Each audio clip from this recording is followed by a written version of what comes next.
কি আমাকে অ্যাভয়েড করছো? আরে না না, অ্যাভয়েড কেন করবো রিমি? তাহলে এগুলো কি? ফোন করছো না, ফোন করলে ফোন ধরছো না, মেসেজের উত্তরটুকু পর্যন্ত দিচ্ছ না। আরে কাজ ছিল রিমি। বাহানা দিও না, একদম বাহানা দিও না।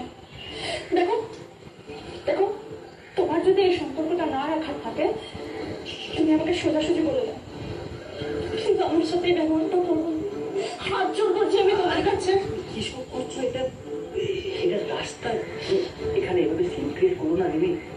এই শোনো না, আমি কি কোনো অন্যায় করেছি গো? তুমি বলো না আমাকে, আমি কি করেছি?